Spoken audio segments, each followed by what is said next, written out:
अस्सलाम वालेकुम and a very warm welcome. आप देख रहे हैं हमारा ईद स्पेशल। मेरी और मेरी पूरी टीम की तरफ से आपको ईद कुर्बान की बहुत बहुत मुबारकबाद। वैसे तो अगर हम अपने बचपन के वो दिन याद करें जब ईद कुर्बान की एक्साइटमेंट ही अलग होती थी। हम पहले तो सोच रहे होते थे कि हमारे घर में कुर्बानी का कौन सा जानवर आएगा, और ख़ास तौर पे बच्चों के लिए, खुसूसन लड़कों के लिए ये एक बड़ा इंपॉर्टेंट पॉइंट होता है। आमतौर पे जिन बच्चों के पास पेट्स नहीं भी होते वो भी अपने कुर्बानी के जानवर का बहुत ख्याल रख रहे होते हैं, उससे बहुत मोहब्बत का इजहार कर रहे होते हैं। उसको किस तरह संवारा सिंगारा जाएगा, उसके बहुत सारे लवाजमात होते हैं जी। I don't know the bells and different little things that you put on ornaments के तौर पे। इसके अलावा उसको चारा कौन सा देना है, उसका पानी, उसको लेकर टहलना, ये तमाम चीज़ें हमारी बचपन की यादों का हिस्सा हैं। और साथ ही जब कुर्बानी का वक्त आता था तो वो तकलीफ़ के इतने प्यार से अपने जानवर को रखा था, शायद उसको कोई नाम भी दे दिया था, मोहल्ले के बाकी जानवरों से उसको कंपेयर किया था। और अब जब उसको कुर्बान करने का वक्त आता है तो वाकई एहसास होता है कि जब अपनी किसी प्यारी चीज़ को आपने अल्लाह की राह में कुर्बान करना है तो उसकी तकलीफ़ और उसका सब्र क्या है। आज भी मेरे ख्याल में बच्चों के लिए बड़ा अहम है उनको ये बताया जाए कि सुन्नत इब्राहिमी का असल एसेंस क्या है। और जब भी ये वाक़या बताया जाता है कि असल में हज़रत इब्राहीम अलैहिस्सलाम के सामने ये बहुत बड़ा सवाल था कि क्या वो हज़रत इस्माईल अलैहिस्सलाम को, अपने बेटे को, अपने लख्त जिगर को अल्लाह ताला की राह में कुर्बान करेंगे या नहीं। और यकीनन अल्लाह पे तवक्ल करते हुए उन्होंने इस बात की हामी भरी, और यहाँ तक कि उनके अपने बेटे ने उनसे कहा कि आप आँखों पे पट्टी बांध लें, कहीं ऐसा ना हो कि मेरी मोहब्बत आपके इस फ़र्ज़ के और आपकी इस अज़्म के राह में हायल हो जाए। तो ये बड़ा अहम पैगाम है और यकीनन रहती दुनिया तक सुन्नत इब्राहिमी को हम याद रखेंगे। और हज़रत इब्राहीम अलैहिस्सलाम की ही दुआ हैं हुज़ूर अकरम सल्लल्लाहु अलैहि वसल्लम। ये तो इसका जी एक रिलीजियस और तारीख़ी पस मंज़र है। लेकिन आज के ज़माने में जब हम कुर्बानी का ज़िक्र करते हैं तो कहीं ना कहीं दिल घबरा जाता है। ऐसा लगता है कि ऑलरेडी ज़िंदगी में इतनी मुश्किलात हैं तो मज़ीद और क्या कुर्बानी चाहिए। लेकिन कुर्बानी चीज़ों को एक सेक्रेड रुतबा देती है। मैंने पहले भी ये बात की थी कि अगर आप अंग्रेज़ी का लफ्ज़ सैक्रिफाइस देखते हैं, it is to make sacred, यानी आप अल्लाह ताला की राह में किसी भी चीज़ को उससे दूर होने पे आमादगी का इजहार करते हैं और अल्लाह पे तवक्ल करते हैं। ये हमारे फ़ेथ का टेस्ट होता है। बहरहाल जी, आज सबसे बड़ा सवाल मेरे ख़्याल में हर घर में, हर किचन में यही होगा कि क्या पकाया जाए। We have a few ideas for you. आज हमने मौका दिया है ज़बरदस्त शेफ़्स को जो कि अवार्ड विनिंग शेफ़्स हैं। इन्होंने पाकिस्तान की नुमाइंदगी की है बैनुल अक़वामी मुकाबलों में, और ना सिर्फ नुमाइंदगी की है बल्कि पाकिस्तान के लिए मेडल्स भी जीत के लाए हैं। तो आइए आपकी मुलाकात कराते हैं सोमिया और मुनीज़ा से जो हमारे किचन में मौजूद हैं। अस्सलाम वालेकुम and Eid Mubarak to both of you. क्या हाल हैं? अच्छा जी, आपको बताते चलें कि सोमिया हमारे साथ जो यहाँ मौजूद हैं, she is a gold medalist और माशाल्लाह इन्होंने अबू धाबी में एक मुकाबले में पाकिस्तान की रिप्रेजेंटेशन की। She is a student of COTHM, और हमें ये जानकर बड़ी खुशी हुई कि इनकी कैटेगरी चिकन थी। दुनिया भर की इसमें टीम्स और शेफ्स शामिल थे, लेकिन she won the gold medal. Somia, thank you and congratulations to you. मैंने अपने व्यूअर्स को प्रॉमिस किया है कि ईद के बाद हम बाकायदा आपके साथ एक सिटिंग करेंगे with all your medals and in your uniform, तो उसका हम सबको बेसब्री से इंतज़ार है। और इन्हीं के साथ मौजूद हैं इनकी ट्रेनर, इनकी टीचर जो कि नेशनल टीम का हिस्सा हैं, मुनीज़ा हमारे साथ हैं, और इनसे भी जानेंगे कि और ये दोनों आज बनाने क्या वाले हैं, वो $1 million question. Let's find out. So मैं क्या बनाएंगी हमारे लिए? मैं बेसिकली आज डिज़र्ट बना रही हूँ विच is a creamy mango delight. क्या बात ये है मेरी अम्मी की स्पेशल रेसिपी, तो मैंने कहा मैं अपने सबके व्यूअर्स के साथ शेयर कर दूँ।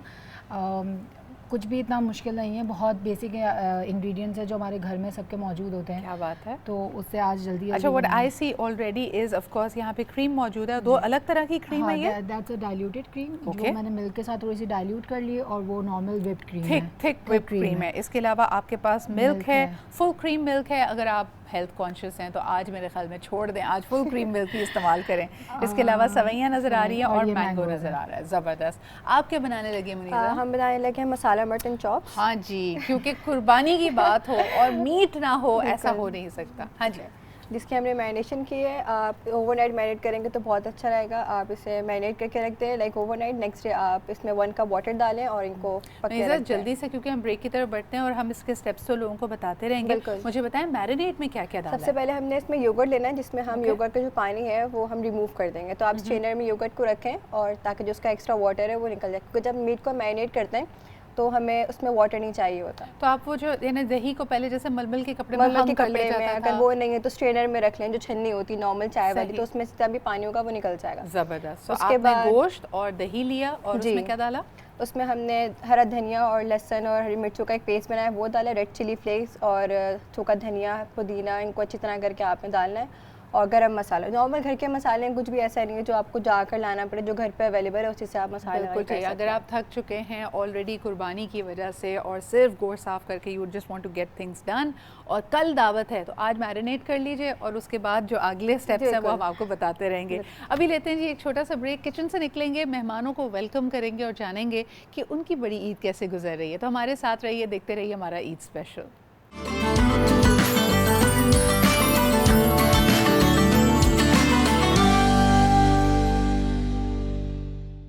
Welcome back after the break. आप देख रहे हैं हमारा ईद स्पेशल और अब बारी है आपको हमारे मेहमानों से इंट्रोड्यूस करने की। वैसे तो जी ईद मौका है तैयार होने का, मिलने मिलाने का, लेकिन आज 100 दफ़ा हम सोच रहे हैं क्योंकि देख रहे हैं कि जी एक ही रूट पे अगर कोई 2-3 रिश्तेदार मिल जाएं तो ज़रा पेट्रोल की बचत हो जाएगी। फिर इसके अलावा अम्मी ने वैसी ड्यूटी लगाई भी होगी कई लोगों की कि गोश्त तो बेटा बांटने ही जाना है, तो घर में बैठ के बड़ी ये स्ट्रैटेजी से प्लानिंग की जा रही है कि कम अज़ कम और सबसे एफिशिएंट यूज़ ऑफ फ्यूल क्या हो सकता है। ये तो थी मजाक की बात, लेकिन of course when we meet people तो एक अपनाइयत का एहसास होता है। ईद एक एटलीस्ट एक बहाना बन जाता है कि we find out what's happening in their lives. आज आपकी मुलाकात कराते हैं आपके फेवरेट स्टार्स से। इनको आप देखते हैं अपनी टेलीविज़न स्क्रीन पे मुख्तलिफ किरदार निभाते हुए, बल्कि कभी कभार ऐसा होता है कि इनके 2-3 प्रोजेक्ट साथ में बन रहे होते हैं और ये स्क्रीन पे इस वक्त नज़र नहीं आ रहे होते। तो मैंने अक्सर देखा है कि आप लोग जाके सोशल मीडिया पर इनसे ये सवाल कर रहे होते हैं कि भाई कोई ख़ास वजह है, दूरी बनाई हुई है, किधर गायब हैं आप लोग। तो ऐसे सारे सवालों के लिए आज ज़रा इनसे मुलाकात करते हैं, इनसे पूछते हैं कि what's been keeping them busy. First and foremost जी हमारे साथ मौजूद हैं your very favourite Madiha Iftikhar, जिनको आप मुख्तलिफ कैरेक्टर्स में देखते रहे हैं और हाल ही में हमने ये भी देखा था कि शादी के बाद she'd move to another country, Dubai में मुकीम थी, अब वतन वापसी हुई है और दोबारा से ड्रामों में मसरूफ़ हैं। इसके अलावा she is also working with her own line of organic products. So let's find out about her journey in entrepreneurial world as well. क्या हाल चाल है मदिया? ईद मुबारक। ईद मुबारक। बिल्कुल ठीक, आप कैसे हैं? Good to see you after such a long time. Yes, it's been a while. लेकिन आपको देख के ऐसा लगता है कि the time is still and I am sure कि आपकी ऑर्गेनिक प्रोडक्ट्स का भी इसमें हाथ है। हाँ। तो उसके बारे में हम जानेंगे कि यार क्या हमें भी कुछ बताएं ताकि चीज़ें इसी तरह थम जाएं और मज़ीद अच्छी हों। Oh thank you so much, but मैं आपको भी यही कहूँगी because you are still the same, है ना? मुझे याद है I think we met like it's been like 7 or 8 years ago। Yes. और आज भी वैसे we're in the still the words of same, Aamir yeah. Khan perfection को इम्प्रूव करना मुश्किल होता है। अच्छा जी, आपके साथ बैठी हैं another very very pretty girl and she is extremely talented. आप इनको आज एंटरटेनमेंट की स्क्रीन पे भी देख रहे हैं, इसके अलावा मुख्तलिफ प्रोजेक्ट्स में बिजी हैं, अपकमिंग प्रोजेक्ट्स भी इनको बिजी रखे हुए हैं। और आज हम अभी थोड़ी देर पहले नोट्स एक्सचेंज कर रहे थे, हमने कहा यार जब रोज़ तैयार होते हैं, रोज़ हम यही सोच रहे होते हैं कि यार इस चीज़ के लिए कौन सा ड्रेस पहनेंगे, तो क्या ईद का वो चार्म भी रहता है? But very sophisticated, very elegant हमारे साथ मौजूद हैं ईशा नूर। क्या हाल चाल है ईशा? ईद मुबारक। ईद मुबारक, आप बताइए। बिल्कुल ठीक। इस दफ़ा तो बड़ी गर्मियों में और बारिश के मौसम गर्मी में और ईद हब्स, आई हाँ है। इतना है कि अब कपड़े पहनते हुए बंदा सोचता है कि क्या पहने, है ना? ईद पे क्या पहने और नॉर्मल डेज में भी, और क्योंकि मैंने देखा है कि बहुत सारे डिज़ाइनर्स और गेंजा के और मुख्तलिफ बड़े चमक धमक फॉर्मल वेयर लेके आ रहे हैं। मैंने कहा यार ये ले तो ले, खूबसूरत भी पहनेंगे बड़ा लग रहा है, कैसे? पहनेंगे कैसे? हाँ क्योंकि मौसम इजाज़त नहीं दे रहा बिल्कुल। वैसे are you the sort of person के ईद के रोज़ सुबह सुबह तैयार हो जाओ? नहीं नहीं? बिल्कुल भी ऐसा आधा नहीं है। दिन पजामा से Because अब गुजरता है। शादी के बाद और बेबी के बाद जो है ना बहुत सारी चीज़ें चेंज हो जाती हैं। आप पहले खाने वाने इन सब चीज़ों की तरफ जाते हैं और कुर्बानी हो रही होती है, हाँ। तो ऑब्वियसली ये सब चीज़ों में आप लग जाते हैं। लेकिन आज ये वाली ईद फिर भी कदरे हमारे लिए आसान होती है। हमारे आसान। अगले मेहमान से पूछते हैं, क्योंकि कहा जाता है कि जैसे ईद उल फितर की अगर बात की जाए तो वो ख़वातीन की ईद है, हमारी चूड़ियाँ, हमारी मेहंदी एंड दी एक्साइटमेंट के चांद हुआ या नहीं हुआ, इसमें आपको 10 दिन पहले से पता होता है और बेचारे लड़के और मर्द हजरात मवेशी मंडी के चक्कर लगा रहे होते हैं। हमारे अगले जो मेहमान हैं, he is a dashing hero माशाल्लाह। आप इनको देखते हैं मुख्तलिफ ड्रामों में, मुख्तलिफ चैनल्स पे, और अभी हम ऑफलाइन बात कर रहे थे, एक ऐसा चैनल है जिसके साथ इन्होंने अभी तक काम नहीं किया, इसकी क्या वजह है ये हम जानेंगे उनसे। लेकिन I was very it's always inspiring जब लोग मुख्तलिफ जॉनराज में काम करते हैं। Yes, you get your typical roles as an angry young man और एज अ रोमांटिक हीरो, लेकिन हाल ही में जब इन्होंने इन्होंने एक प्ले किया which was horror. I want to understand कि इनका उसका एक्सपीरियंस कैसा था। हमारे साथ मौजूद हैं आसिम महमूद। अस्सलाम वालेकुम आसिम। वालेकुम अस्सलाम। क्या हाल चाल है आसिम? आई एम गुड, आप बताएं। अच्छा, ईद से पहले भी शदीद मसरूफियत रही है आपकी, क्योंकि when we were trying to coordinate to invite you, मुझे पता चला एक शूट से दूसरी शूट और फिर माशाल्लाह तीसरी shoot, so you been very busy. Exactly होता ये है कि जब ईद करीब होती है तो सब अपने काम जो हैं वो वाइंड अप कर रहे होते हैं कि ईद से पहले पहले जितना काम हम खींच सकते हैं वो कर लें। सही। और उसके अलावा मैं क्योंकि सेलिब्रिटी की जो क्रिकेट टीम है उसमें भी खेलता हूँ, तो उसके लिए मुझे इस्लामाबाद भी जाना था, तो उस वजह से जो है वो मेरे पास टाइम मैनेज नहीं हो पा रहा था। अच्छा, मुझे बताओ कि माशाल्लाह काम करते हुए इतना अरसा हुआ है, how are you seeing your journey evolve? अब जब किसी रोल को, किसी प्रोडक्शन हाउस को यस बोलते हो, तो क्या चीज़ें जहन में सबसे ज़्यादा की प्रायोरिटीज़ हैं?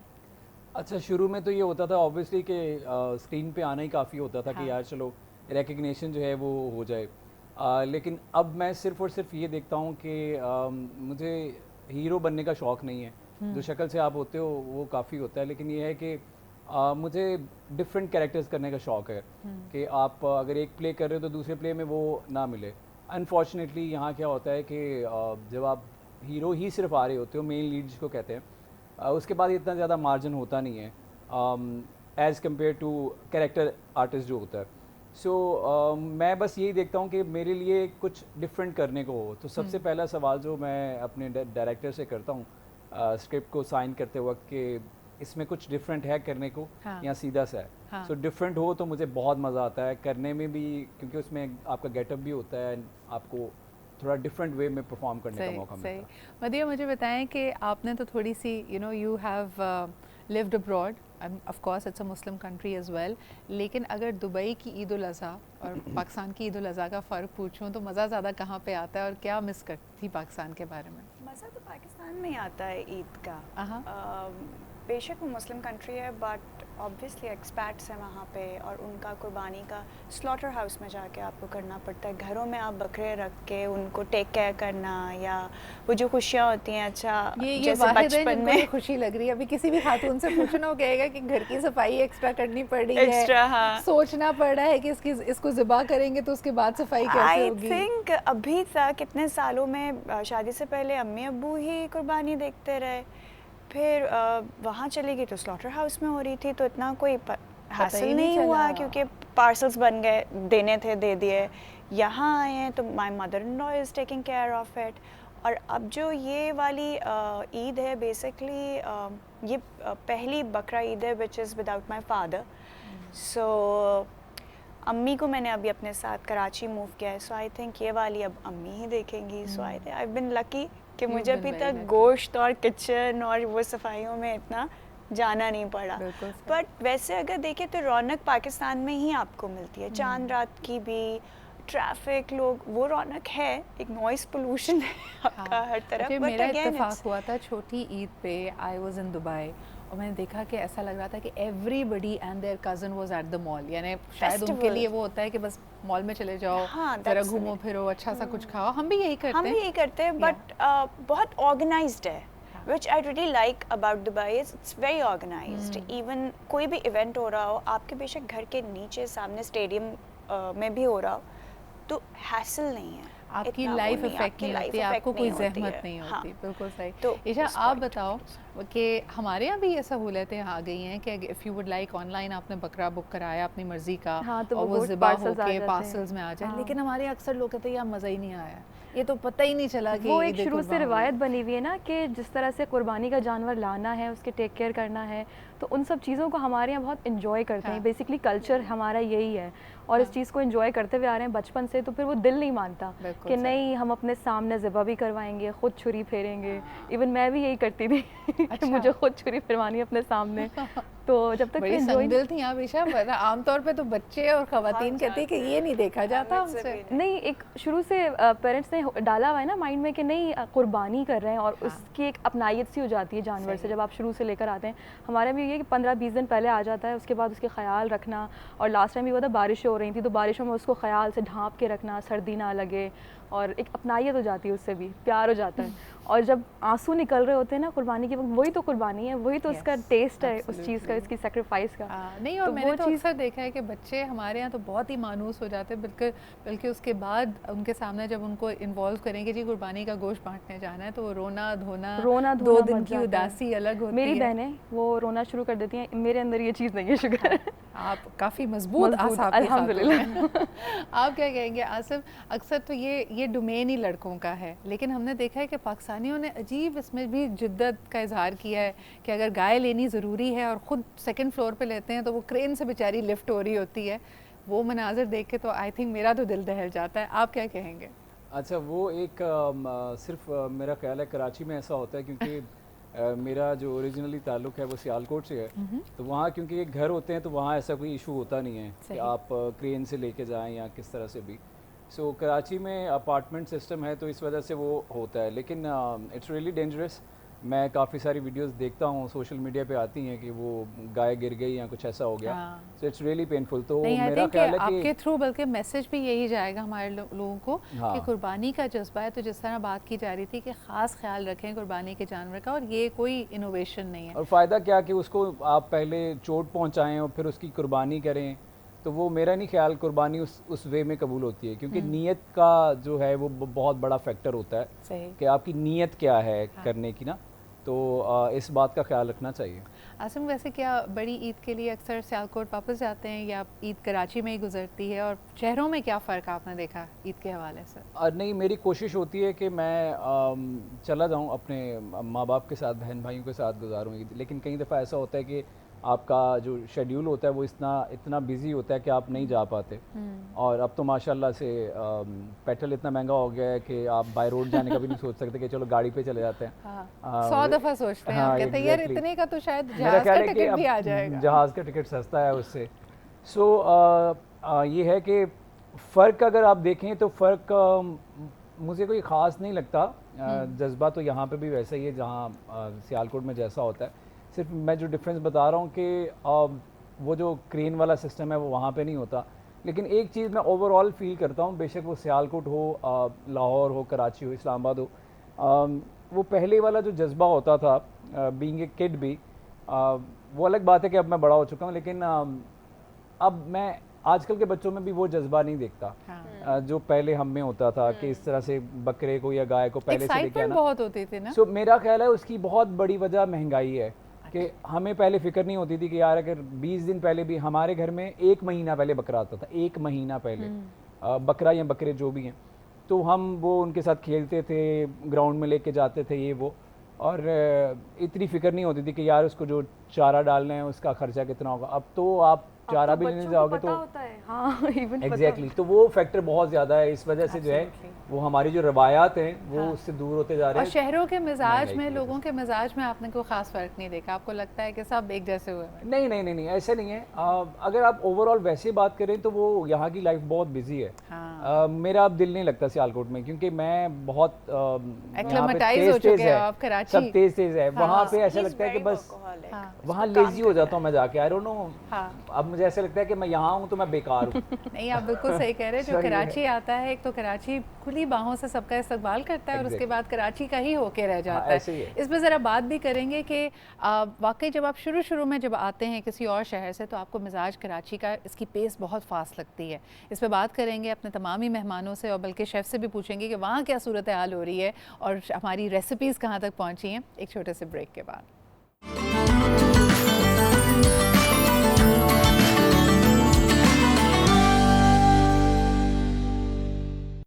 Welcome back after the break. आप देख रहे हैं हमारा बड़ी ईद स्पेशल। हमारे साथ मेहमान मौजूद हैं और इनसे जान रहे हैं कि बचपन की और इस वक्त की ईद में क्या फ़र्क देखते हैं। तो जिम्मेदारियां बहुत बढ़ गई हैं जी।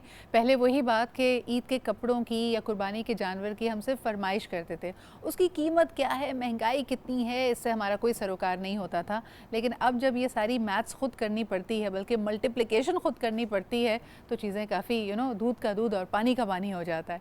ईशा, आप बताएं कि महंगाई के ऊपर सब बात करते रहते हैं, यकीनन फ़र्क पड़ा है, लेकिन is it something that has robbed us of our happiness? हमारी खुशियों को इससे फ़र्क लग रहा है आपको कि पड़ा है इस पर? फ़र्क तो पड़ा है, अगर मैं कहूँ नहीं पड़ा तो ये गलत होगा, क्योंकि बहुत सारी चीज़ें आपकी जो है ना ये महंगाई लेके उसने दबोच ली हैं कि आप अगर कुछ लेने भी जाते हैं, अपने लिए नहीं अपने बच्चों के लिए भी आप कुछ लेने जाते हैं, तो आपको डबल टाइम सोचना पड़ता है कि मैं लूँ या नहीं, इससे मेरा बजट तो आउट नहीं हो जाएगा।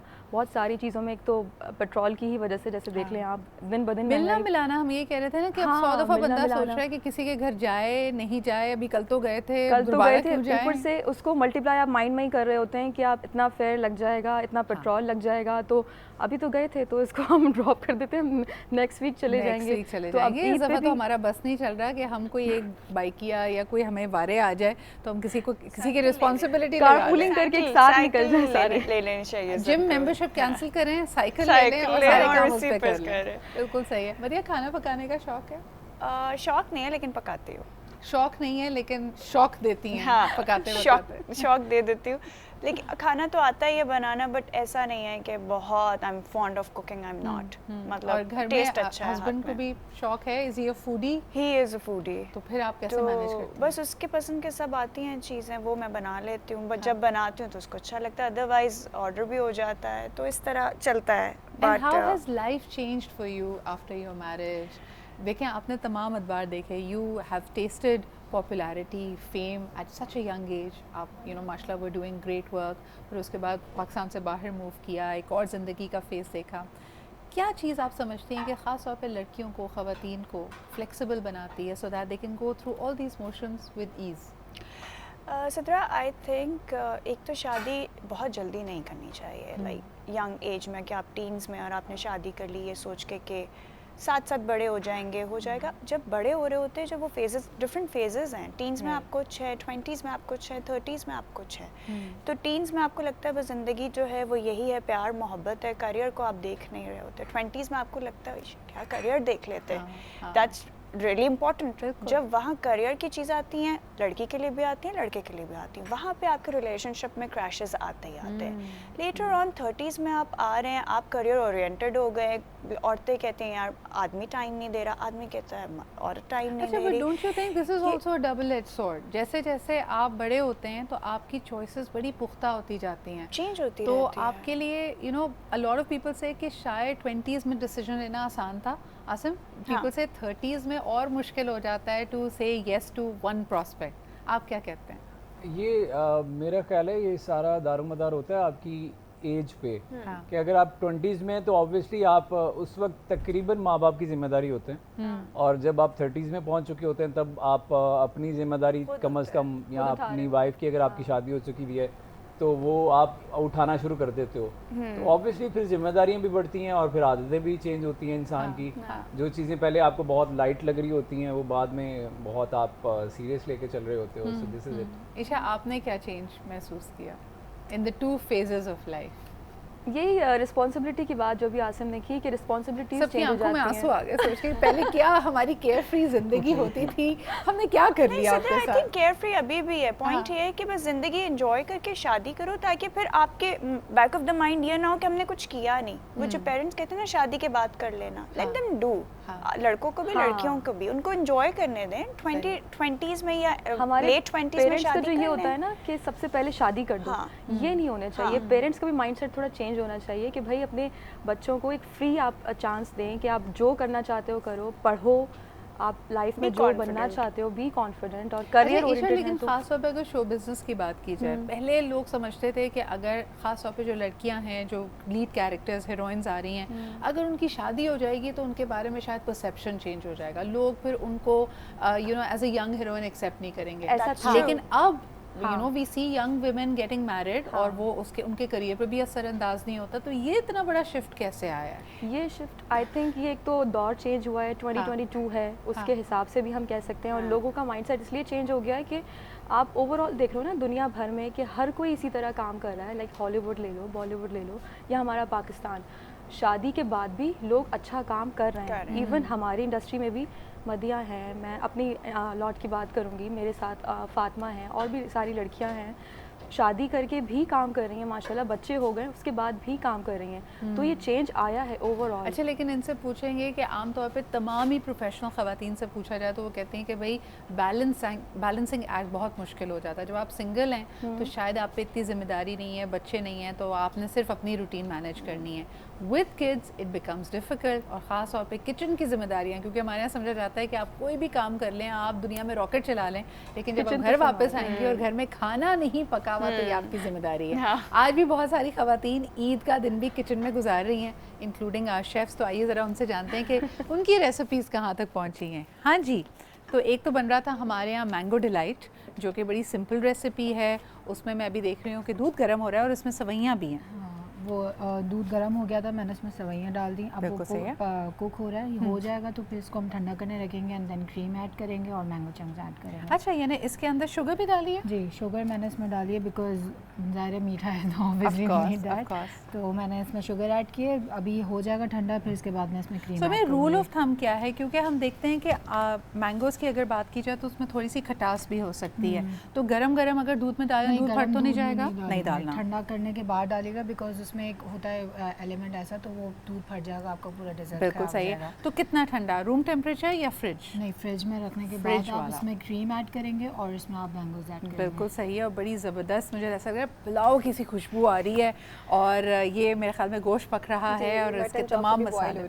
ओके, और इसमें अगेन मनीज़ा रूल ऑफ थंब, क्योंकि ये कुर्बानी का गोश्त होगा तो डबल टाइम लेगा गलने में? नहीं, क्योंकि अगर आप ओवरनाइट मैरिनेट कर देंगे और अगर आप मैरिनेट से पहले ना अपने जो मीट होता है बकरा ईद का, उसको विनेगर के पानी में थोड़ी देर डिप कर दें, तो जो एक स्मेल होती है वो भी चली आती है और मीट आपको जल्दी टेंडर भी हो जाता है। ज़बरदस्त। और आप मैरिनेशन में लेमन जूस भी डाल सकते हैं, तो वो भी मजीद मीट को जल्दी टेंडर कर देता है। Apple cider vinegar, normal vinegar, white vinegar जो होता है। Okay, white vinegar, synthetic vinegar आप इसके लिए इस्तेमाल कर सकते हैं, लेमन यूज़ कर सकते हैं, बाकी जो सारे टेंडराइजर हैं देसी टोटके, पपीता शपीता, उसका भी इस्तेमाल किया जा सकता है। अच्छा जी, वापस आएंगे हमारी रेसिपीज़ की तरफ।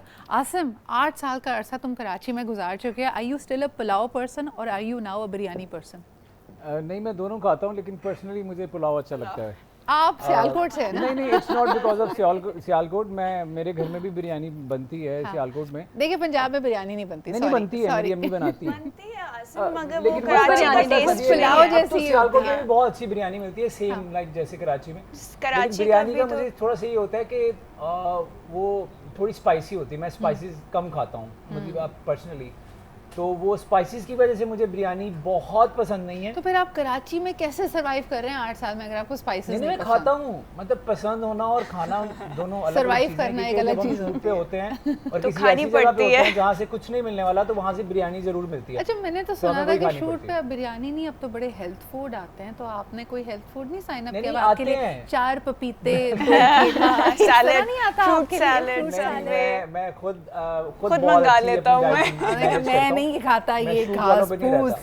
और अगर आ भी जाए तो मैं ये करता हूँ कि सालन में से जो बोटियां ये तो सलाद हो गई, अब खाना बताएं, खाना किधर है ना? आप ये कहते हो? आसिम खुद भी कुक करता है। आसिम ने मुझे बताया था ना। अच्छा, लेकिन बताएं, अगर आप लोग सब माशाल्लाह 8-9 घंटे की शिफ्ट हो गई है, काम दबा के हो रहा है, भूख भी बड़ी ज़बरदस्त लग रही है, अब जाहिर सी बात है जो बाकी लोग डाइट नहीं कर रहे हैं उनके लिए आ रही है, कौरमा भी आ सकता है, बिरयानी भी आ सकती है, और अगर आप लोगों ने साइन अप किया हुआ है कोई health food, how non tempting it is at that time? उस वक्त दिल नहीं चाह रहा होता कि आप भी स्लीव्स ऊपर करके ज़रा जल्दी से निहारी या बिरयानी खा लें? नहीं, जब आप डाइट पे होते हैं ना तो सारी आपकी टेम्पटेशंस वो मर जाती हैं ऑलरेडी। आप अपना माइंडसेट बना चुके हैं। आयशा, मुझे भी बता दो, ये कैसे मारते हैं इन ख्वाहिशों को? मैं डाइट नहीं करती, इसलिए आई एम हैप्पी।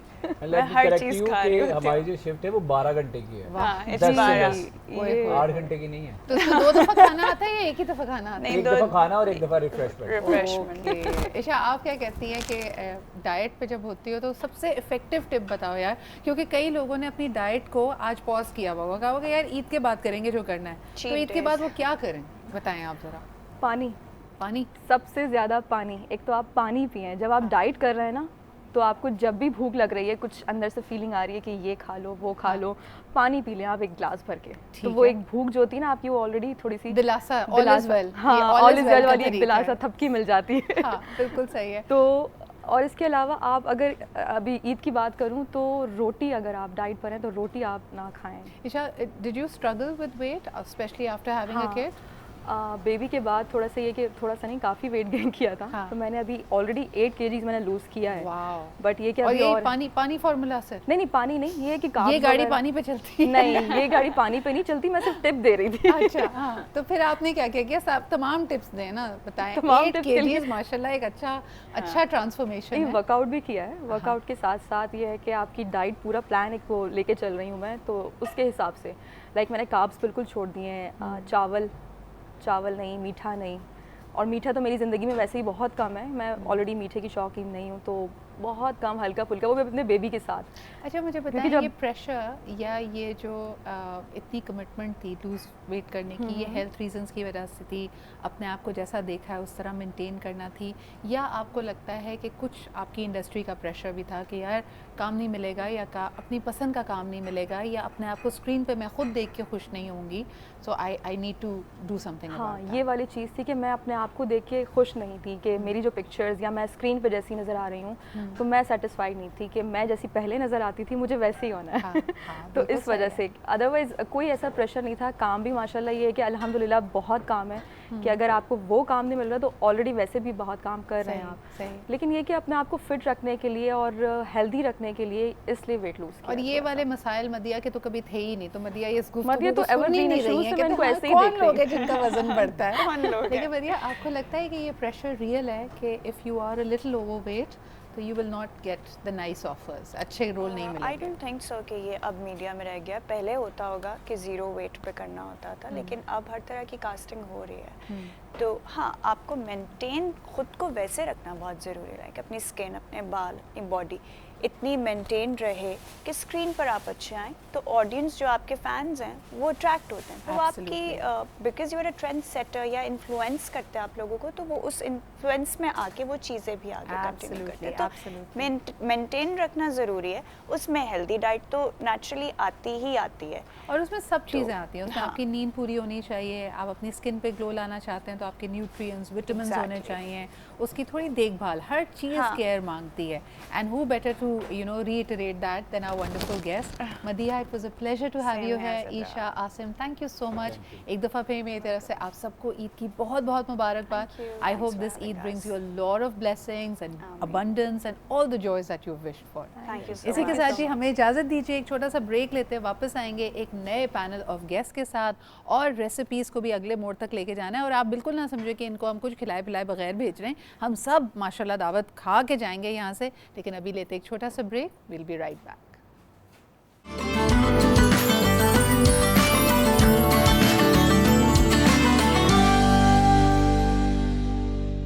आइए सबसे पहले इसकी कास्ट से आपकी मुलाकात कराते हैं। Playing the protagonist and the lead of course we have the very handsome, the very talented Shoaib Hasan. अस्सलाम वालेकुम शोएब। वालेकुम सलाम। ईद मुबारक टू यू। ईद मुबारक हो आपको। शोएब माशाल्लाह आपने इससे पहले वेब सीरीज़ भी की हैं, जी। एक म्यूज़िक वीडियो भी आ रही है और इतनी इंटेंस परफॉर्मेंस दी है, मुबारकबाद के मुझसे है क्या आप? बहुत शुक्रिया, बहुत शुक्रिया। और अब ये कब देख सकते हैं हम एट द नियरेस्ट सिनेमा इसको? इंशाल्लाह बहुत जल्द। बहुत जल्द। जी, So we're looking forward to it. Within month Within a month। तो अब आपने कहा कि ईद पे इतनी ज़्यादा मूवीज़ रिलीज़ हो रही है, उसके बाद ही इसको रिलीज़ किया जाए। बिल्कुल। I think that was a strategic decision. Exactly. इसके अलावा जी हमारे साथ मौजूद हैं अबीला कुर्द, जिनको आपने देखा इस मूवी में, she is playing the lead, female lead in this. बहुत बहुत शुक्रिया Abeela, and Eid Mubarak to you as well. आपको भी ईद मुबारक। आप दोनों माशाल्लाह इतने अच्छे आप लोगों की स्क्रीन प्रेजेंस थी कि मुझे लग नहीं रहा था कि ये आपकी पहली फीचर फिल्म है। अबीला, आपका क्या बैकग्राउंड है? मुझे पता है कि शोएब तो हैज़ बिन इनटू एक्टिंग, आपने इससे पहले कोई एक्टिंग प्रोजेक्ट्स किए हैं? मैंने थिएटर किया है पूरे सिंध में, ज़बरदस्त। और इसके अलावा इस फिल्म से पहले हमने रिहर्सल भी बहुत की है इसीलिए। और ये जो हमारे फिल्म के डायरेक्टर हैं आदिल बिजंजो, इनके साथ मैंने वॉइस ओवर बहुत किए हैं। इनके यूनिवर्सिटी में जब इनके फिल्म अशत्रोज इनका प्रीमियर हुआ था तो उसमें मैंने वॉइस ओवर किया था। वो मेरा फर्स्ट जर्नी था उनके साथ। तो फिल्म मेकिंग में मैं इसी तरह ही हूँ। अच्छा, मेरा दिल चाह रहा है कि ऑल्दो आपने भी ये महसूस किया होगा कि हम अगर फौरी तौर पे बात करते हैं तो हमें लगता है कि शायद बलोची हमें समझ नहीं आएगी, लेकिन उस मूवी का ट्रेलर अभी आपने देखा, it was so beautifully done, और आपको किसी भी लम्हे नहीं लगा होगा कि क्या डायलॉग है, क्या इमोशन है जो कन्वे हो रहा है, वो आपको समझ नहीं आ रहा. सो आई थिंक कि Balochi needs space in the main stream television and main stream media, और ख़ास तौर पे हमारी आगे ही होनी चाहिए. देखें, जितना हम इंक्लूसिव होंगे, जितना हम अपनी डाइवर्सिटी को सेलिब्रेट करेंगे, we will discover more things about you. Shoaib, मेरा दिल चाह रहा है कि आज आप हमारे व्यूअर्स को बलूची में ईद की मुबारकबाद दें. सो ज़रा प्लीज़ हो जाए. मन शोएब हसन मनी तरफ अच्छे शुमा दुरुस्ताना ईद मुरादबाद. क्या बात है. अच्छा, मुझे थोड़ा टाइम लगेगा, लेकिन मुझे इतना समझ आ गया कि मैंने अपने आप को इंट्रोड्यूस करना है, तो मैंने कहना है मन सिद्रा इकबाल जी. मनी तरफ अच्छे शुमा दुरुस्ताना ईद मुरादबाद. ये ज़्यादा हो गया मेरे लिए. ईद मुबारक बीवी. ईद मुबारक जी, ये इजी रहेगा. ये इजी रहेगा. अच्छा, तो ईद को ईद मुबारक है. ईद. क्या बात है. अबीला, आप भी कुछ सिखाएं ना हमें, और आपने अगर बलोची में किसी को आज कुछ पैगाम देना है तो क्या कहेंगी? मैं अपनी फ़िल्म के बारे में ही कहना चाहूँगी. शुमा बोरे कुल्ली चारों का मैं फिल्मा लाजिम बेचारे अल्लम बेचारे सज्जे बुरे बेचारे मामी खुशक लूटी. क्या बात है. आपने कहा है कि ज़रूर देखनी है, और एक दफ़ा नहीं कई दफ़ा देखनी है सिनेमा में आके, है ना? यही कहा है ना आपने? हाँ बिल्कुल. अच्छा, ईद मुबारक नहीं कहा, बस फिल्म देखने आना. बस हमने कहा देखिए, आपकी ईद का तोहफा यही है कि आप फौरन सिनेमा आएँ और देखें. अच्छा जी, हम आपको बताते चले कि हमारे साथ यहाँ पे मौजूद हैं जवेरिया इरफान भी. इनसे आप पहले भी मुलाकात कर चुके हैं. She is a brilliant blogger, ज़बरदस्त कंटेंट बनाती हैं, होम मेकर हैं, and she came up with this beautiful idea कि अक्सर ख़वातीन जब घरेलू जिम्मेदारियों में मसरूफ़ होती हैं तो अपने आप से तवज्जो हट जाती है, ना अपने फ़िज़िकल अपीयरेंस का ख्याल रखती हैं, और जाहिर सी बात है, you can never serve from an empty cup. जब आहिस्ता आहिस्ता आप अपने आप से मुतमईन नहीं हैं, अपने आप से खुश नहीं हैं, तो बेशक आपकी लाख कोशिश हो कि आप अच्छी पेरेंट बने, अच्छी स्पाउस या पार्टनर बने, एक अच्छी बेटी बने, कहीं ना कहीं वो खला फिर हर आपकी रिस्पॉन्सिबिलिटी में आने लगता है, because you are not feeling full yourself. So this is what you know, her content is all about inspiring home makers to do a little more. अपने ऊपर तवज्जो दें, पेरेंटिंग में अगर उनको कोई सपोर्ट चाहिए, और ख़ास तौर पर अपने रिश्ते को, अपनी पार्टनरशिप को कैसे मजबूत बना सकते हैं. हमारे साथ मौजूद हैं जवेरिया इरफान. क्या हाल चाल है जवेरिया? ईद मुबारक. ठीक ठाक. ईद मुबारक. बहुत मज़ा आ रहा है. आज हाल चाल तो वैसे होते अच्छे हैं, लेकिन आपके साथ यहाँ पे सेट पे आके ईद मुबारक, मतलब ईद की सेलिब्रेट करने का एक अलग मज़ा आ रहा है. क्या बात है. Thank you so much for that Javeria. मुझे ये बताओ कि ईद पे भी जो आपने कहा ना कि होम मेकर्स तो बेचारे ईद हो, बकरा ईद हो, उनका किचन में ज़्यादा वक्त गुजर जाता है. सबसे इम्पोर्टेंट टिप्स तुमने क्या दी हैं? क्योंकि अक्सर ख़वातीन को देखो, वो कंप्लेन कर रही होती है, भाई हमें वक्त ही नहीं मिला, बच्चों की तैयारी कर रहे थे, घर की सफाई कर रहे थे, कुर्बानी में लगे हुए थे, तो अपने कपड़े नहीं बनाए, या फिर बना लिए तो भी चेंज करने का, ड्रेसअप होने का टाइम नहीं मिला. होता यूजुअली यही है कि ख़वातीन घर में पूरा दिन वो कुर्बानी की वजह से, गोश्त की वजह से, कि कपड़े ख़राब हो जाएंगे, नहीं अभी शाम में रात में पहनेंगे.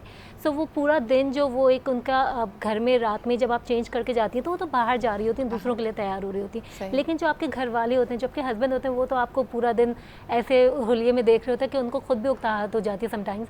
सो आपके एक कंफर्टेबल ड्रेस होना चाहिए. डार्क शेड में आप ले लें, लाइट शेड्स में ना बनाएं, सो वो उसको आपको ख़राब होने का और इस टाइप का भी खतरा नहीं हो. लेकिन पूरा दिन एटलीस्ट आप नए कपड़े पहन के तमीज़ तरीके से बैठे हो तो वो एक प्रेजेंटेबल लगता है बंदा. बाहर वालों के लिए तो हम हो जाते हैं, रिश्तेदारों के लिए हो जाते हैं, अपने लिए और अपने घर वाले के लिए पहले प्रायोरिटी पे आपके होना चाहिए. अगर किसी और के लिए ना भी सही, अगर ईद का मकसद है कि सुबह आप अपने आप को फ्रेश फील करें, आपको एक त्यौहार की फीलिंग आए. अबीला, आपका क्या रूटीन होता है ईद पे? क्या आप सुबह सुबह तैयार हो जाती हो, या आप भी हमारी वाली पार्टी में होकर 50-60% ऑफ द डे रात के सोने वाले कपड़ों में ही गुजर जाते हैं? नहीं, मैं सुबह उठकर तैयार हो जाती हूँ. अच्छा. और अब मुझे बताएं कि आपके घर में बकरा ईद पे क्या माहौल होता है? सबसे पहले सुबह कुर्बानी की ही चहल पहल?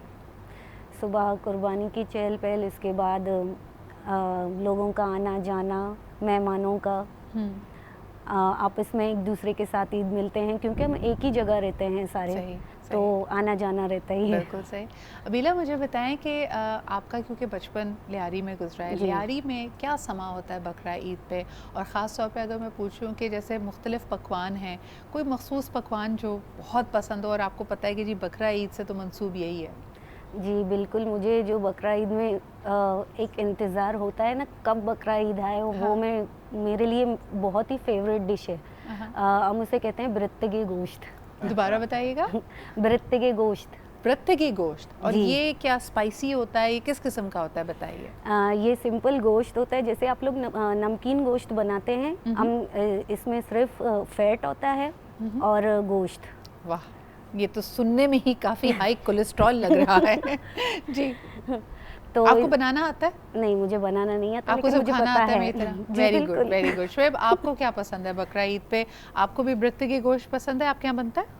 मुझे तो पता ही नहीं है आपको पता ही नहीं है इस बारे में? अच्छा, हम आपको सुना है। बताते चलें कि शोएब का ताल्लुक अगर इनकी फैमिली को देखें तो आपने मुझे बताया था the roots are from Iran. Yes. और आप थोड़ी बहुत पर्शियन भी बोलते हैं। जी। क्या बात है, वो कहते हैं ना, हाथ कंगन को आरसी क्या और पढ़े लिखे को फारसी क्या, तो आपको तो फारसी भी आती है। शोएब, मुझे बताएं कि जी। आपके यहाँ ईद पे कोई मखसूस पकवान बनते हैं? मुझे बेसिकली जो पसंद है वो अचार गोश्त है, अच्छा, और मेरी अम्मी के हाथ का बड़ा प्यारा होता है। क्या वो बात बनाती है। बहुत अच्छा है। जबरदस्त। तो वो कभी हमें भी तो आप आंटी के हाथ का कुछ खिलाएं ना, जी ताकि बिल्कुल, हम आप फिर इनविटेशन अभी से दे देते हैं। अब भी से दे देते। ये आप देखिए, ऐसे आइए मेहमान इंशाल्लाह। मुझे अच्छे लगते हैं। वो तो ईद पे ये होता है कि सुबह नमाज पढ़ी, उसके बाद जो है वो मैं सच बताऊं तो मैं सो जाता हूँ, हाँ, लंच भी नहीं करता। वो 5-6 बजे उठकर फिर वो अचार गोश्त आता है अम्मी के हाथों का, बड़ा प्यारा प्यारा, तो फिर वो खाता हूँ। उसके बाद ये अच्छा ईद शोएब, गुजर मुझे जाती है। बताएं, जी। क्योंकि टेलीविज़न करियर का इंतखाब किया है, एक्टिंग में हो, क्या डाइट कॉन्शियस, फिटनेस कॉन्शियस भी हो? बिकॉज माशाल्लाह you are in good shape, हाँ। और 6 महीने तुमने इस कैरेक्टर के लिए बॉक्सिंग की ट्रेनिंग भी ली। जी 3 मंथ्स। 3 मंथ्स, जी, 3 3 मंथ्स। months तो है। उसमें फिर डाइट का ख्याल रखना पड़ा था? एग्जैक्टली, क्योंकि आप जब बॉक्सिंग की ट्रेनिंग लेते हैं तो फिर डाइट वाइट तो सब खत्म हो जाता है। इतनी हार्ड ट्रेनिंग होती है। और मुझे याद है मैंने 6 kg कम किया था ट्रेनिंग के दौरान 3 मंथ्स में। तो बहुत डिफ़िकल्ट था मेरे लिए, करना था क्योंकि मेरा कैरेक्टर था वो। सही। तो एक कोशिश की, एक मेहनत की। मुझे let's see बताएं, क्या क्योंकि होता है। फैमिली का, और आप कहते हैं जैसे पुश्तों का ताल्लुक ईरान से था, जी। तो घर में क्या कभी नौरोज़ भी सेलिब्रेट होती थी? वो ईरान में होती है, ईरान में होती है, यहाँ आप ईद लोग नहीं मनाते हैं करते हम। थे? नहीं नहीं, सही, हम नहीं सही, सेलिब्रेट सही। करते हैं। आप क्या कहेंगे Javeria? I love the fact कि यू नो माशाल्लाह हमारे मुल्क में जितनी डाइवर्सिटी है, ये सब रंग, ये सब तहजीबें, ये सब ज़ुबानें हमारी अपनी हैं, लेकिन हम इनको मेन स्ट्रीम पे नहीं देख पाते। एग्जैक्टली बड़ा इनकी जो बातें सुन के और ये जो ट्रेलर आपने दिखाया उसको देख के बड़ा इंटरेस्ट डेवलप हो रहा है। हाँ। और मैं यही सोच रही हूँ कि यार कब आएगी, अभी से इनका एक क्यूरियोसिटी हो रही है कि इसकी एक्चुअली क्या होगी फिल्म। लेकिन इनको भी दावत है। सबको दावत है, मैं कह रही हूँ जितने लेकिन मुझे देखने एक वाले question हैं। इसमें और था। मुझे ख़ास तौर पे बड़ा बहुत ज़बरदस्त ये बात लगी कि आप देखें अपनी ज़ुबान में, और जो इट्स ए कंटेम्प्रेरी मूवी। अगर आप लियारी में जाएं तो वहाँ पे लोगों को बॉक्सिंग का और ख़ास तौर पे फुटबॉल का बहुत शौक बहुत होता है, talented तो हैं। ये और टैलेंट भी बड़ा ज़बरदस्त है। इसके बारे में हम मज़ीद भी बात करते हैं। एक छोटा सा ब्रेक लेंगे, वापस आएंगे। But loving the fact the way Balochi and Balochi जो कस्टम्स हैं, जो ज़ुबान है, and the artist, they are taking the scene by a storm. आप वैसे ही कोक स्टूडियो में ज़बरदस्त इनकी तरफ से प्रेजेंटेशंस देख रहे हैं, गाने देख रहे हैं। The young talent is coming forward. तो डोडा मूवी भी आपने ज़रूर देखनी है, which is a Balochi feature film. अभी लेते एक छोटा सा break and we'll be right back.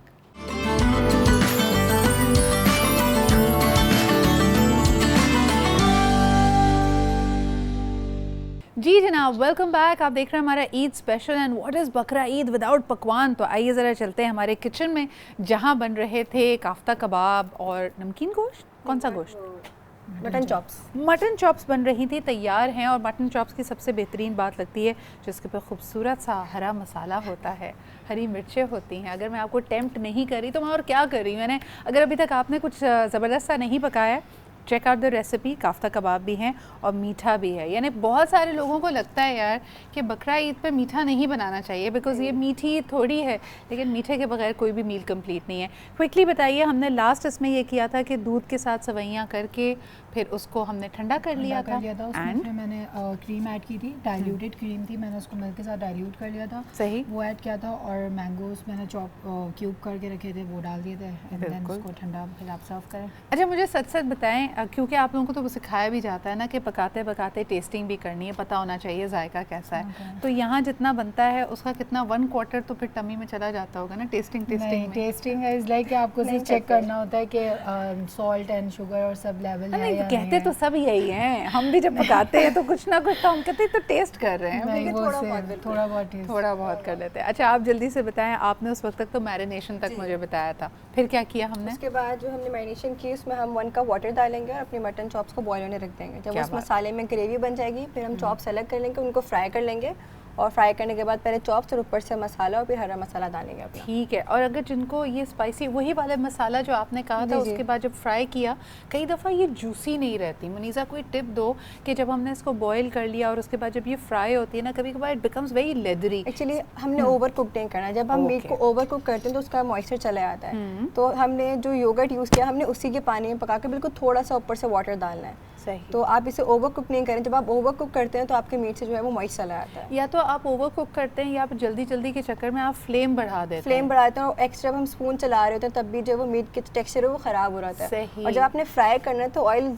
गर्म हो, बस आप कलर देना है अपने फ्राई का, आपने ओवर फ्राई नहीं देखिए करना। एक्सपर्ट होता है। हमारी जो मुनीज़ा है माशाल्लाह, she is also a trainer at COTHM, ये नेशनल culinary टीम का भी हिस्सा हैं और ये मेंटोर थी सोमिया की। शुरुआत में मैंने आपको बताया कि सोमिया हमारे लिए गोल्ड मेडल जीत के लाई हैं at an international culinary competition जो कि अबू धाबी में हुआ था। ईद के बाद मैं बाकायदा इनकी पूरी टीम से आपकी मुलाकात कराऊंगी, हम जानेंगे कि इस कॉम्पिटिशन में क्या क्या हुआ। लेकिन this is an upcoming field जिसका हॉस्पिटैलिटी में, होटल बिजनेस में, फूड बिजनेस में अगर आप जाना चाहें तो डू स्टडी इट। बहुत सारे लोगों को इंटरेस्ट है। सोमिया बल्कि अपना एक she is running a food business as well. So very enterprising ladies and very tasteful cooking. और thank you very much Thank you so ladies for this wonderful option. आप लोगों के मुंह में भी पानी आ रहा होगा जब मैं बता रही थी। जवेरिया कुकिंग की है आज? जी, कुकिंग तो वो डेली का काम है, उसको तो छोड़ ही नहीं सकते ना। उसको अच्छा, एक कॉलर भी हमारे साथ हैं। मुझे लग रहा है, मुझे बताया जा रहा है डोडा मूवी के ट्रेलर को देखने के बाद और आप लोगों को देखने के बाद ये स्पेशली कॉल कर रहे हैं। लेट्स फाइंड आउट कि हमारे साथ कौन है। अस्सलाम वालेकुम। वालेकुम अस्सलाम। जी, कौन साहब कहाँ से बात कर रहे हैं? मैं नादिर बलोच बात कर रहा हूँ, कराची लियारी से बात कर रहा हूँ। अच्छा मुझे बताएं, नादिर आपको इंटरनेशनल बलोची आती है? जी बिल्कुल, मुझे बलोची आती है। आज और मेरे मैं- पास भी दो ऐसे मेहमान हैं जिनको बलोची आती है और मैं चाहूंगी कि आप बलोची में बात करें उनसे। शुएब हमारे जी, साथ मैं- मौजूद हैं और सबसे अबीला पहले भी। आपको ईद मुबारक। आपको भी बहुत ईद और मुबारक। ये आपकी दोदा की जो ट्रेलर मैंने देखी है, माशाल्लाह इन्होंने बलोची फिल्म बनाई है, वो बॉक्सिंग के हिसाब से बहुत ही अच्छा बनाया हुआ है क्या बात है। और हमें खुशी है ये हमारे बॉक्सिंग को प्रमोट कर रहे हैं। और ये हमारे जो एक्टरीज हैं इन्होंने बहुत ही अच्छा एक्टिंग किया है, बहुत आउटस्टैंडिंग परफॉर्मेंस दिखा रहे हैं। अच्छा आप मैं मुझे बहुत खुश बताएं, हूँ। इस वक्त आपकी आवाज़ तमाम टीवी चैनल्स वाले भी सुन रहे होंगे। क्या आप नहीं चाहते कि जिस तरह हम अक्सर देखते हैं कि चाहे बलोची की बात की जाए, वो पंजाबी की बात की जाए, सिंधी की बात की जाए, इसकी आपको मौसीकी भी, ड्रामे भी, मुख्तलिफ आपको रंग हमारी स्क्रीन्स पर नज़र आते हैं। बलोची और पश्तो के बमुकाबला बाकी दो ज़बानों के ज़रा कम नज़र आता है उनका कंटेंट। क्या कहना चाहेंगे, टेलीविज़न चैनल्स को और दिखाना चाहिए? मैं आपके चैनल के तवज्जो से ये बताना चाहूँगा कि माशाल्लाह बहुत सारे ऐसे टैलेंट हैं उनको प्रमोट किया जाता है और बलोच और पश्तों को बहुत कम प्रमोट किया जाता है कि क्योंकि उनके वर्कआउट बहुत कम है ना। तो चाहिए कि आप लोग भी उनके साथ शाना होना चाहिए, उनको प्रमोट करना चाहिए, उनके टैलेंट को आगे करना चाहिए। मैं सबसे पहले शुक्रिया अदा करता हूँ आपके टीवी का, तो हमारे स्टार्स को आपने अपने प्रमोट कर रहे हैं और हमारे बॉक्सिंग को हाईलाइट कर रहे हैं इनके शो के जरिए, अपने शो के जरिए। जो दोदा की ट्रेलर मैंने देखी है, काफी मरतबा मैंने देखी है और मैं अप्रिशिएट करता हूँ इनकी मेहनत को और इनकी पूरी टीम को। नादिर आप ना इन्होंने बहुत ही हमें जैसे अगर बलोची में किसी चीज़ को वेल डन कहना हो कि क्या ज़बरदस्त एफर्ट है जो आप मेरे ख्याल में कहना भी चाहते हैं इनकी मूवी के लिए, तो वो कैसे कहेंगे? दोबारा कहिए। वाह भाई वाह, तो ये हमने भी सीख लिया। बहुत शुक्रिया कॉल करने के लिए। अच्छा मुझे पर्सनली बहुत उनसियत महसूस होती है बलूचिस्तान से, कोयटा से, क्योंकि अगर आप देखें जाहिर सी बात है कराची से तो बहुत करीब भी है। मेरे father because he was in Pakistan television, मैं इनको ऑफलाइन भी बता रही थी कि बाबा के बिल्कुल जो प्रोफेशनल लाइफ के अवाइल थे तो बाबा वॉज पोस्टेड इन कोयटा, और कोयटा में आप जितनी बलूची आर्टिस्ट पीटीवी के ज़माने के देखते हैं उसमें से कई वो इंट्रोड्यूस बाय माय फादर। इस मूवी में भी देख रही थी, अल्लाह जन्नत नसीब करे, अनवर इकबाल साहब मरहूम मौजूद थे और उनको भी बाबा ने प्रमोट किया था। And he used to look up to my father like an elder brother. तो बड़ी सारी इससे जुड़ी हुई यादें भी हैं एंड आई पर्सनली फील कि इट्स अ ब्यूटिफुल लैंग्वेज और हमें इसके बारे में मज़ीद जानना है। ये हमारी सकाफ़त का, हमारी डाइवर्सिटी का हिस्सा है। अलविदा, आप क्या कहना चाहेंगी लोगों को, ख़ास तौर पे जो बलोची ड्रेस होता है? हम जो छोटे थे तो स्कूलों में अक्सर रीजनल, हम 23 मार्च की पहले परेड देखते थे, उसमें हर खित्ते का, हर रीजन का हमें रंग नज़र आता था और बलोची ड्रेसेस बड़े आम मिलते थे। आज भी हमारे फैशन में काफ़ी इनको प्रमोट किया जाता है, पसंद किया जाता है। जी बिल्कुल। ये कहलाता क्या है? बलूची ड्रेस हम बलूची गुद यही कहते हैं। हाँ हाँ, और इसके मखसूस रंग होते हैं, बड़े ब्राइट बोल्ड कलर्स में पहना जाता है। हाँ। आप ये आमतौर पे किसी सिर्फ रिवायती जैसे ईद वगैरह पे पहनते हो या आपको तो ये वैसे भी पसंद है? नहीं, वैसे भी पसंद है लेकिन मैं वैसे नहीं पहनती हूँ। जैसे कि ईद में हम फर्स्ट डे ज़रूर पहनते हैं। ईद हमारी यानी कंप्लीट नहीं होती बलूची ड्रेस के बगैर। सही। और इसके अलावा शादी वगैरह हो, शादियों में भी पहने जाते हैं। और जो हमारे बुज़ुर्ग हैं या अम्मी कहें, जो घर में बड़े लोग हैं वो पहनते हैं। मैं इसीलिए नहीं पहनती हूँ क्योंकि मुझे बाहर आना जाना होता है। तो सबको मिलाकर कभी बलोची ड्रेस, कभी दूसरे ड्रेस, तो आप पे इसी तो तरह सारे ही ड्रेसेस प्यारे लगते हैं, लेकिन क्या बात है हमारे रीजनल ड्रेसेस की भी। शोएब, आप क्या कहेंगे? हमने अक्सर हेड गियर देखा है जब लोग बलूचिस्तान जाते हैं या बलोच रहनुमा लीडर्स सामने आते हैं, वो बड़ा एक मखसूस किस्म का हेड गियर पहनते हैं। बल्कि हमारे नेशनल लीडर्स भी जब जाते हैं तो एक इज़्ज़त के जेस्चर के तौर पर उनको भी दिया जाता है, वो पगड़ी दी जाती है, वो हेड गियर दिया जाता है। उसको क्या कहते हैं? पगड़ी को क्या कहते हैं? सीरियसली मुझे नहीं पता। आपको नहीं पता?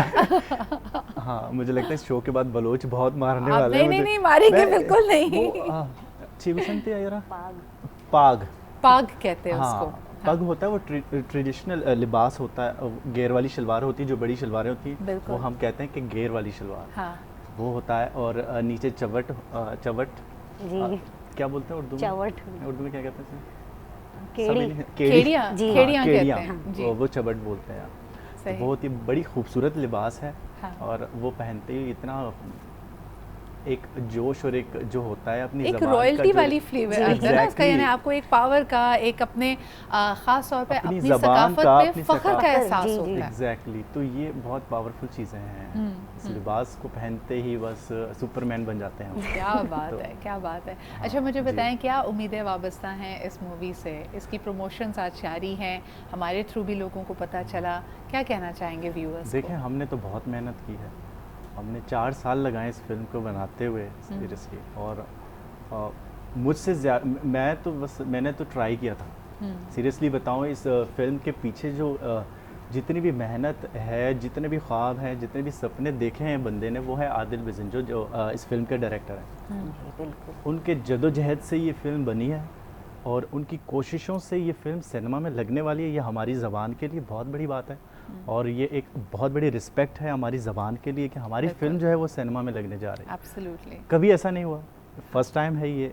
और मैं उम्मीद करता हूँ, I just pray for this film कि ये हिट हो, लोग जाएं देखने। बहुत अच्छी फिल्म है, बहुत अच्छी स्टोरी है इस फिल्म की।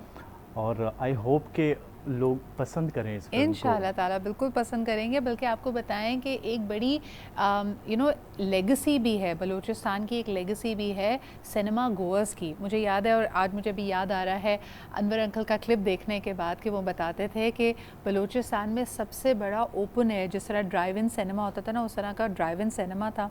और उसके लिए दूर दूर से कस्बों से जब लोग आते थे तो ये दुनिया का वाहिद ड्राइव इन सिनेमा होगा, क्योंकि वहाँ की सवारी जो थी वो ऊँट थी। तो आप सोचिए कि ड्राइव इन सिनेमा में प्रोजेक्शन हो रही है और इर्द गिर्द गाड़ियाँ नहीं बल्कि ऊँट खड़े हुए हैं जिसमें बैठ के लोग मूवी को देख रहे हैं और उससे महसूस हो रहे हैं।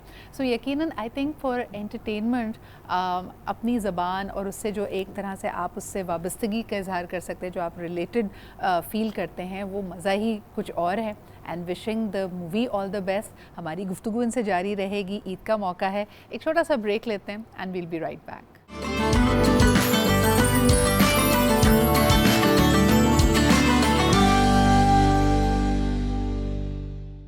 Welcome back after the break. Eid की सेलिब्रेशंस जारी हैं। हमारे साथ मौजूद हैं शुएब हसन और अबीला कुर्द, जो कि अपनी फिल्म डोडा को प्रमोट कर रहे हैं। This is a beautiful Balochi feature film जो आपने ज़रूर सिनेमास में जाके देखनी है, बिकॉज वी मस्ट। अच्छा, ये सिर्फ और सिर्फ इस तरह की अपील मैं आपको नहीं कह रही हूँ कि जी रीजनल सिनेमा को प्रमोट कीजिए या फिर बलोची ज़ुबान को प्रमोट कीजिए। हमने जो ट्रेलर आपको दिखाया, this is a wonderful intense story about a boxer, और ख़ास तौर पर हम देखते हैं कि लियारी में बॉक्सिंग का और फुटबॉल का क्रेज़ है यंग लोगों को।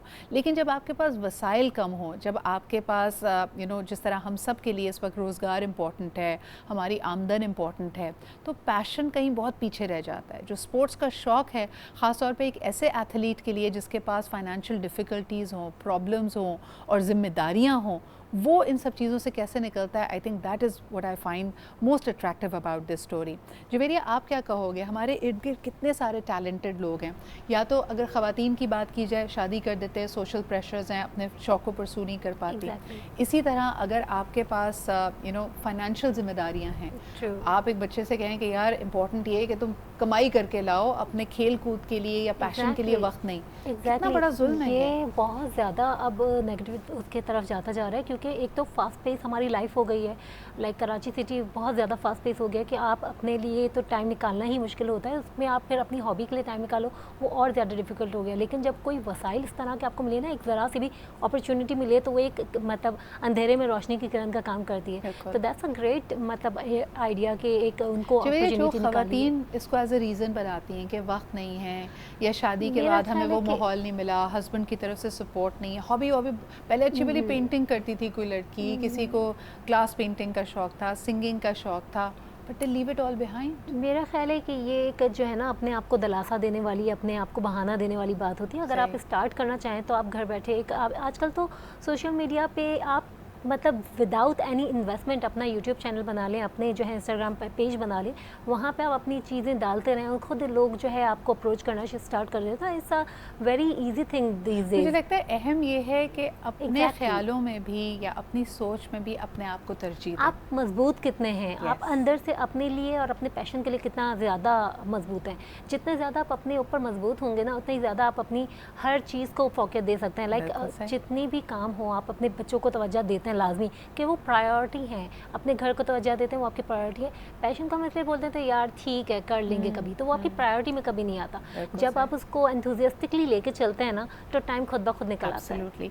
अबीला, आप क्या कहोगे? ये कहानी में जैसे एक एथलीट के बारे में बताया गया कि कितना मुश्किल है, ग्राउंड रियलिटीज़ क्या होती हैं, ज़िंदगी की तल्ख़ हकीकतें क्या हैं, इसी तरह आपका इंटरेस्ट था थिएटर में, एक्टिंग में। ये लियारी में रहकर कितना आसान या कितना मुश्किल था इसको परसू करना?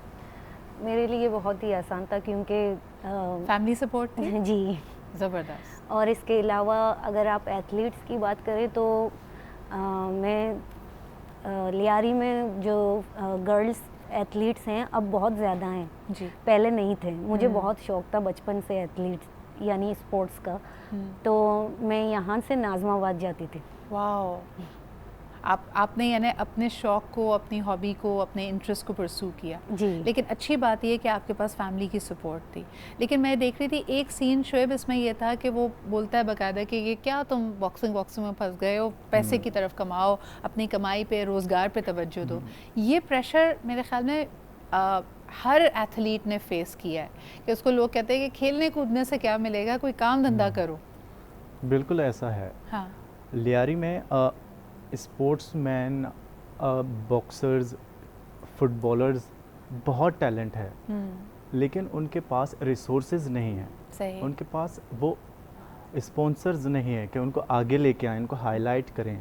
तो इसलिए जितने भी टैलेंटेड लोग हैं वहाँ दब चुके हैं। वो बेचारे अब अपना स्पोर्ट्स लेके चलें या अपने घर के जो अखराजात हैं वो पूरे करें। आपको लगता है कि हुकूमत की तरफ से भी पजीराई की, फेडरेशन की, पॉलिसी मेकिंग की कमी है? बिकॉज़ कई दफ़ा हमने ये भी देखा है कि किसी को अगर जुनून है भी और उसने बैनुल-अक़वामी सतह पे यानी रीजनल सतह पे अगर पाकिस्तान का नाम रोशन भी किया है, फिर भी वापस आके बेचारा या तो कोई दुकान लगाए हुए है या कोई काम कर रहा है, बिकॉज़ वो अप्रिसिएशन ही नहीं है। नहीं मिल रही। हमारे गवर्नमेंट को चाहिए इनको सपोर्ट करें, लेकिन मुझे नहीं लगता पाकिस्तान में वो आपने इस platform- मूवी के ज़रिए क्या पैगाम दिया शोएब, जो अगर आपको कोई ऐसा यंगस्टर देख रहा हो जो उसको बॉक्सिंग का शौक़ है या फुटबॉल का शौक़ है और उसको नज़र आ रहा है कि भाई सारे रिसोर्सेज तो नहीं है, आइडियल सर्कमस्टांसेस नहीं है, ये कहानी जो है ये उसको क्या मैसेज देती है? इस फिल्म में भी स्ट्रगल है, एक वो हकीकत बताई गई है। जो स्पोर्ट्समैन है वो इतने स्ट्रगल में है कि वो अपनी बॉक्सिंग को लेके चले, अपनी फैमिली को देखे, या वो मतलब बिल्कुल उलझ चुके हैं वो इस चीज़ को लेके, तो वो स्पोर्ट्स को आगे नहीं लेके जा सकते। तो इस फिल्म में बाकायदा हमने बताया है ये, सही, और जब देखेंगे तो लोग ऑब्जर्व करेंगे इस चीज़ को और रिलेट कर पाएंगे। और मेरे ख्याल में एक बड़े अहम इशू की तरफ आपने निशानदेही की है, ख़ास तौर पे अगर पाकिस्तानी यूथ की बात की जाए। कई खित्तों से सर्वेज एंड रिपोर्ट्स ये कहती है कि यंगस्टर्स डिप्रेशन का शिकार हो रहे हैं। जब उनको कहा जाता है कि हेल्दी एक्टिविटीज़ की तरफ जाओ तो उसमें स्पोर्ट्स है, उनके पैशंस हैं जो कि सिंगिंग हो सकते हैं, एक्टिंग हो सकते हैं, लेकिन जब उसके लिए वसाइल नहीं होंगे, जब हुकूमती सरपरस्ती नहीं होगी, तो आप समझ सकते हैं कि ये सोल्यूशन भी फिर उनके लिए काम नहीं करेगा। इन दी एंड शोएब मैं ज़रूर चाहूँगी अबीला आप दोनों मैसेज ज़रूर दें, ईद के हवाले से भी, अपनी फ़िल्म के हवाले से भी। एक दफ़ा फिर अगर लोगों को मोटिवेट करना चाहें और ईद का कोई पैगाम देना चाहें तो द फ्लोर इज़ योर्स। इस बार उर्दू में आपकी मर्ज़ी है, आपकी मर्ज़ी है। देखिए, मैं पूरे पाकिस्तान से ये रिक्वेस्ट करता हूँ, हमने बहुत मुश्किलों से ये फ़िल्म बनाई है, हमने बहुत मेहनत की है, 4 साल 5 साल लगे हैं इस फिल्म को बनाते हुए। So please go and watch this film, और आई होप आप लोगों को बहुत पसंद आने वाली है। बहुत अच्छी स्टोरी है, बहुत अच्छी फिल्म है। और अबीला प्लीज़ आप कुछ मैं इस फिल्म के बारे में कुछ कहना चाहूँगी, क्योंकि कुछ लोग, कुछ प्रोडक्शन, उन्होंने हमारी बहुत हेल्प की है, मैं बहुत सपोर्ट किया, मैं उनका नाम ज़रूर लेना चाहूँगी। एक मेट्रो लाइफ और जान फिल्म्स और नौसाज फिल्म्स, इन दोनों की कोलैबोरेशन है। और इसके अलावा बाम फिल्म्स, उसके सपोर्ट के बगैर शायद हम यहाँ नहीं होते। सही सही।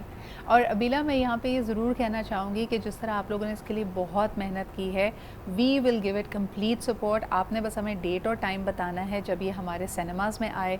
We will make sure, I will make sure I go and watch it with a lot of our friends. बल्कि जवेरिया यहाँ पे ये का बात कहनी भी अहम है कि हम बहुत सारा फ़ॉरेन कंटेंट अब नेटफ्लिक्स पे देखते हैं। कई ऐसी ज़बानों का कंटेंट देखते हैं जिसको हम बिल्कुल भी नहीं समझ पाते, चाहे वो फ्रेंच हो, स्पेनिश हो, सब टाइटल्स पे, just because the content quality is so good, because the story is so powerful. I can tell you this is a powerful story. तो प्लीज़ सिर्फ इस बात को वजह ना बनाइएगा कि जी हमें बलोची आती नहीं है, बलोची समझ नहीं आती है। सब टाइटल्स भी होगी, डबिंग में भी मौजूद होगी, लेकिन do give it a shot and do watch it. Javeri आप कुछ कहना चाहेंगी? मैं यही बोल रही थी कि बस डेट पता चलनी ज़रूरी है कि कब हो रही है, क्योंकि बहुत ज़्यादा एक्साइटमेंट क्रिएट हो गई है। और अब बहुत अच्छा लग रहा है कि हमारे सिनेमा इंडस्ट्री में एक वास मतलब फिल्म को, वरना यही होती थी एक टिपिकल लाइफ वही चल रही है, हमारी जो स्टोरी लाइन होती थी इससे आगे हम बढ़ते नहीं थे। अच्छा, आपको पता है जैसे कहा जाता है कि जो ज़ुबान है ना, it is the language that you think in. तो आपको जितनी ज़ुबानें आती हैं, आपकी सोच में और आपकी फ़िक्र में उतनी वसअत पैदा होती है। जब हम मेन स्ट्रीम करेंगे हमारी दूसरी रीजनल लैंग्वेजेस को, तो हम अपना बहुत सारे विरसे को रिक्लेम कर रहे हैं, जो उसकी विजडम है, जो उसकी तहज़ीब है, जो उसका लिटरेचर है। और ख़ास तौर पे कोई भी दो लोग एक तरह से नहीं सोचते, जो एक अलग कम्युनिटी की सोच है, जो वहाँ के लोगों के मसाइल हैं, आप उनको समझ भी पाएंगे, उनको महसूस कर पाएंगे, and it will make your life richer, and that is our message on this Eid as well. Shoaib, Abeela, Javeria, बहुत अच्छा लगा आप लोग आए। मेरी तरफ से आप लोगों को ईद की एक दफ़ा फिर बहुत मुबारकबाद। आपकी मूवी जी बहुत कामयाब हो जाए, सुपर डुपर हिट हो जाए, हमारी यही दुआ है। बहुत शुक्रिया आपका, आज टीवी का आप लोगों ने इनवाइट किया हमें, थैंक यू।